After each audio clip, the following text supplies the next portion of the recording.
एक बड़ी ही interesting story है। ये स्टोरी है एक कंपनी की। एक कंपनी में एचआर के सिलेक्शन के लिए इंटरव्यू हो रहे थे। बहुत सारे लोग आ रहे थे जिनको एचआर की नौकरी चाहिए थी। तो एचआर के लिए इंटरव्यू हो रहा था। बहुत सारे लोगों को उसमें से देखा गया, इंटरव्यू लिया गया। उसमें से एक बंदे को सिलेक्ट किया गया और उस कंपनी का ये रूल था कि जिसको सिलेक्ट करेंगे, सिलेक्शन में जो बैठे हुए हैं लोग, वो जिसको सिलेक्ट करेंगे उसकी बाद में अंत में सीईओ से, उस कंपनी के सीईओ से मीटिंग होगी। अगर सीईओ ने उसको अप्रूवल दे दिया तो फिर जा कर के वो उस कंपनी में वर्क कर सकता है। यानी कि फाइनल जो लेटर होता है जो कंपनी में ज्वाइन करने का, उसको सीईओ को ही देना था। तो फाइनल लेटर सीईओ देगा उसको, ऐसा फिक्स हुआ। उसको सीईओ के साथ एक मीटिंग फिक्स की गई एक रेस्टोरेंट में, कि उसकी मीटिंग फिक्स करा दी जाए एक रेस्टोरेंट में। दोनों मिल करके बात करेंगे, लेटर दे देगा सीईओ। दोनों एक रेस्टोरेंट में मिलते हैं तो दोनों पहले हैंडशेक करते हैं, फिर दोनों बैठते हैं, पहले कहते हैं कुछ ले लिया जाए। तो उन्होंने सूप ऑर्डर किया। सूप थोड़ी देर में ऑर्डर होकर के जब सूप आया तो सूप दोनों ने लिया। एचआर ने, जिसको एचआर के लिए सिलेक्ट किया गया था, उसने सूप में जो है उठाया वहाँ से एक चम्मच और नमक डाल लिया सूप में थोड़ा सा। दोनों बैठते हैं, फिर सूप पीते हैं और फिर दोनों उठ करके चले जाते हैं। सीईओ ने, कंपनी के सीईओ ने उसको लेटर दिया ही नहीं। वो एचआर चिंतित, मतलब कि क्यों नहीं लेटर दिया। वो तो आए थे मिलने के लिए और मिल करके लेटर देना था उनको, बट उन्होंने लेटर दिया ही नहीं। एचआर जो बना था उसने कंपनी में बात किया कि मतलब कि क्या हुआ, सीईओ ने मुझे लेटर ही नहीं दिया, उन्होंने कुछ कहा ही नहीं मेरे को। तो वो कंपनी के लोगों ने सीईओ से बात किया कि मतलब क्या हुआ, आप गए थे वहाँ से मिलने, लेटर देने, तो आपने लेटर क्यों नहीं दिया। तो सीईओ ने बताया कि मैं उससे मिला, उसने सूप में बिना चेक किए हुए ही कि उसमें नमक है या नहीं है, उसने तुरंत नमक डाल दिया।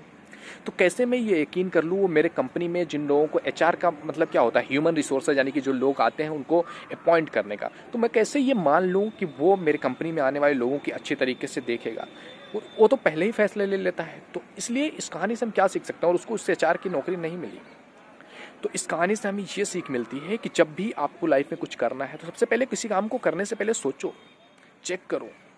जैसे उसको अगर सूप पीना तो पहले वो चेक कर सकता था, सूप अगर नमक कम हो तो फिर उस एक्स्ट्रा डाल सकता था, बट बिना चेक किए ही आप बिना कुछ सोचे समझे काम कर देते हो। तो ये सबसे बड़ी भूल हो जाती है कि जब हम किसी काम को करने के पीछे हमारे पास कोई रीज़न नहीं रहता, हम कुछ सोचते ही नहीं हैं। तो जो भी काम करिए उसको सोच समझ करके करिए कि ये मैं काम कर रहा हूँ तो इसका क्या रिजल्ट आने वाला है। या पहले उसको ट्राई करने के पहले आपको एक स्ट्रेटजी बनानी होगी कि मैं इस तरह से काम करूँगा तो मैं अपनी लाइफ में आगे जा सकता हूँ। So always keep in your mind, always test yourself, try something. अगर आप कुछ ट्राई नहीं करोगे तो आप कैसे जान पाओगे क्या आपके लिए बेटर है, क्या बेटर नहीं है। तो always keep in your mind, try again and again and again.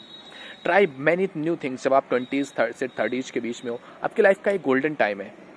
सारी चीज़ें ट्राई करके देखो ना, क्या चीज़ है जो आपके दिल के बहुत करीब है। क्योंकि देखो, कोई भी चीज़ हमें पता नहीं होता है कि हमें किस फील्ड में जाना है या किस लाइफ में जाना है। हमने क्या अपने आसपास के लोगों से सुना होता है या हमारे एक अपने बिलीव्स बने होते हैं, बट वो बिलीव्स कब तक काम करेंगे।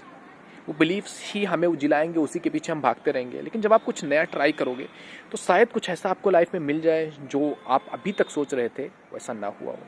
तो always keep in your mind, be ready to try and fail. Failure is nothing. आप किसी काम में करने में फेल हो जाते हैं, कोई बात नहीं, next time you will try and will get better.